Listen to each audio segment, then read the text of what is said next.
I've spoken to hundreds of pool service business owners over the time that I've spent working in this space, and I would estimate that less than 5% of them actually know their true numbers. Less than 5% have a profit and loss statement that makes any sense at all, and less than 5% can tell me off the top of their head what their actual margin is. Now, I have to clarify here, this is not the top line revenue or the amount of pools that they service each month. Everyone knows that metric. What I'm talking about is their actual margin. What percentage of every dollar that the business brings in actually stays in their pocket after they've paid for everything it cost them to earn it? Now, here's what's wild about this. These aren't bad business owners. A lot of them are running full routes, managing teams, servicing hundreds of pools a week, but they are actually flying completely blind on the numbers that actually determine whether their business is making them money or just keeping them busy. The old saying here is revenue is vanity and margin is reality.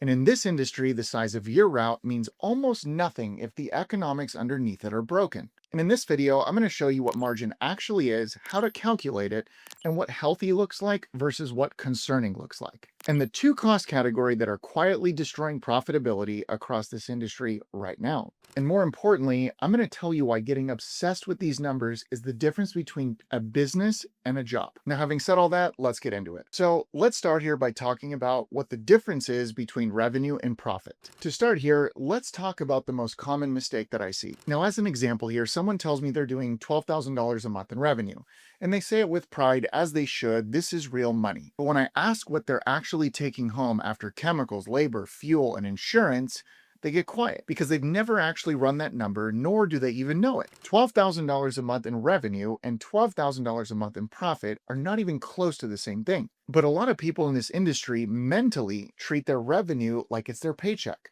They see the deposits hitting the bank and feel like things are going well. Then they wonder why there's never enough money at the end of the month. That gap here between what comes in and what actually stays, that is your margin. And if you do not know what yours is, everything else in your business is just guesswork. Now, let me explain what the difference between gross margin and net margin is, because they tell you two different things. Gross margin is your revenue minus your direct costs. Chemicals, tech labor, fuel, supplies, the stuff that's directly tied to delivering the service that you offer. This number tells you how efficiently you're running your operation on the ground. A simple example here. You bring in $10,000 a month.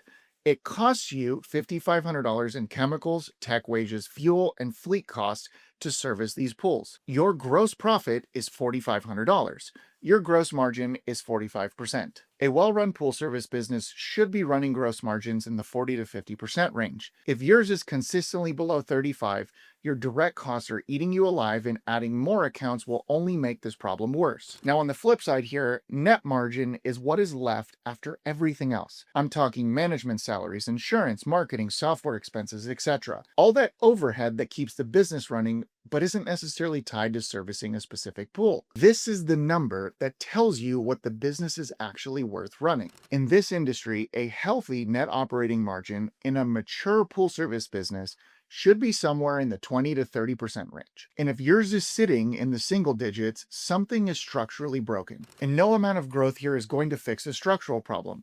It's just going to give you more revenue with the same economics underneath. Now, real quick, guys, before I keep going, I wanted to make sure you knew about something. The Pool Service Academy is our free community on School, and it's where we give away everything. We've spent hundreds of hours documenting the strategies we use to grow to millions of dollars per year.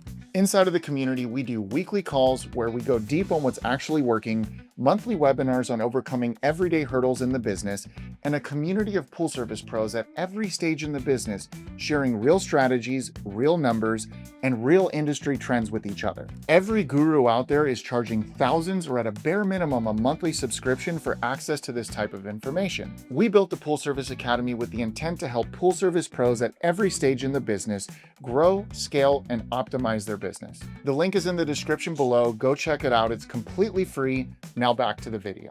Now let's talk about the two margin killers and why you need to be obsessed with both of these metrics. Almost every pool service business with a margin problem has the same two culprits.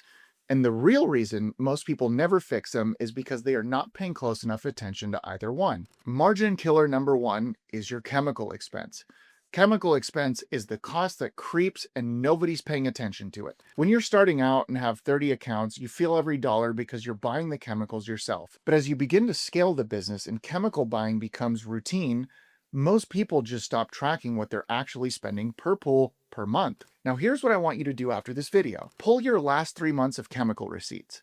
Then divide that total by the number of accounts that you actually service each month. That number is going to be your average chemical cost per pool per month. Now, I want you to compare it to your average service rate. What is left after chemicals alone before your labor, your fuel, and your overhead? If you're charging $120 a month and you're spending $45 per pool on chemicals, you have $75 left to cover everything else. Now, I don't know how your math works, but with my math here, that doesn't work at scale. And the fix to this is not to cheap out on chemicals. The fix is to price correctly and to control usage intelligently, or really just buckle down and figure out if your team is overdosing pools or utilizing unnecessary chemicals. Now here is where most businesses get sloppy. Techs are out in the field making dosing decisions without any real accountability or standard. You've got one tech dumping a pound of shock in a pool that really only needed a half a pound. Another one's using a premium product where a standard alternative would have done the job. And nobody's tracking this, nobody's questioning it, and at the end of the month, the chemical bill is thousands of dollars higher than it should be with no explanation. You need a chemical dosing standard. What product gets used on what type of pool and when? How much, under what circumstances? And your team needs to be accountable to that standard the same way they're accountable to showing up to work every day. Chemical quality control isn't micromanagement here, it is margin management. And if you are not doing it, you're leaving money on the table every single month. Now, margin killer number 2 is your labor cost. This one is more nuanced because labor is also your most important investment. For one, you can't scale without people, but here's the honest truth about how a lot of people run their labor, and it's costing them a fortune. Too many people in this industry run their business like a subcontracting arrangement. They hire a tech, pay a flat rate of $10 or $12 per stop, and then they set them loose. The tech does whatever they want, they take as long as they want at each pool, they service however many pools they feel like in a day, and the business owner just collects the difference between the flat rate that they pay the tech and the service revenue and calls it their margin. That's just a middleman operation with no quality control, no accountability, and no real way to scale. And what you'll find out slowly is that the margin it produces is really thin and unpredictable and completely dependent on the tech and whatever he decides to be doing that day. A real pool service operation has standards. A tech should be completing a set number of pools per day, typically somewhere in the 15 to 20 range, depending upon the route density, pool size, and whatever your service includes. Each stop should take a predictable amount of time, not because you're rushing the work, but because you have built a service standard that can be done efficiently and consistently by a trained professional. When your tech is taking 45 minutes at a stop that should just be taking 20 minutes, that's not just a quality issue, that ends up being your margin issue. Every extra minute on that stop is time that could have been spent at the next customer's house. You're paying for the labor that is not producing revenue, and if you're not tracking stop times and daily pool counts, you have absolutely no visibility into whether your labor dollars are being deployed efficiently or not. So, here's the framework that fixes this. For one, set clear daily expectations. Your tech needs to know going in how many pools they're expected to complete. Each stop has a standard, what gets checked, what gets treated, what gets documented, and roughly how long it should actually take. Actual performance get reviewed against the business standard regularly, and it's part of a conversation about whether the route is running efficiently and is profitable. Accountability here is not optional. It is how you protect your margin. Now, let's talk about what healthy margin actually looks like. Here are the ranges to benchmark against.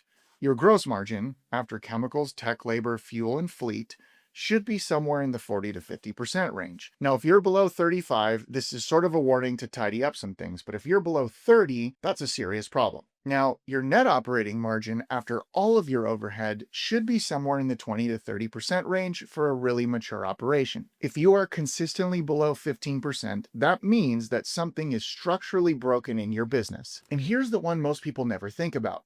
Your margin directly determines what your business is going to be worth if you ever want to sell it. A route with clean margins is significantly more attractive to a buyer than a route with identical revenue and thin margins. And this is because a buyer is not just buying your revenue, they're buying an operation that they can step into and make money from immediately. Now, guys, I see this constantly over at RouteCloud.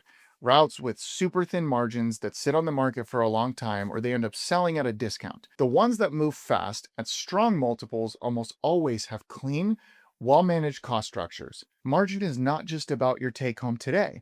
It is what the business is worth when you decide to exit. Now that we've taken all this time to outline the problems, let's talk about how to actually fix it. And I've laid this out into 3 things for you. First, you need to know your numbers. My challenge to you is to go pull your last 3 months of bank statements, chemical receipts, and your payroll. I want you to calculate your gross margin and your net margin. And if you've never done this, try to do it this week. You cannot improve what you've never measured. Second, look at fixing your pricing if it needs to be fixed. A $10 to $20 per account rate increase on 80 accounts is an additional $1,600 to $2,400 in additional monthly revenue with zero additional cost. That number flows almost entirely to your margin. Now, I did a whole other video on pricing your pool service properly. I'll link it in the description for you as well. Third, build your chemical and labor standards. Document what a proper service visit looks like. Create chem usage charts. Document how long each stop should take. How many pools per day your route structure supports. Then, hold your team accountable to those standards and review the numbers regularly. To be honest, probably even review them daily. Now, this is not complicated. It's just a matter of getting disciplined with this.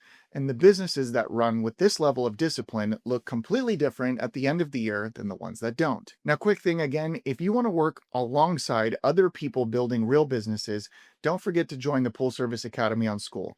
We, to date, have over 350 members in there already, and it's a great place to bring your questions and get answers to the thing that you might be stuck on in your business currently. And lastly, please don't forget to subscribe to the channel, and I will see you in the next one.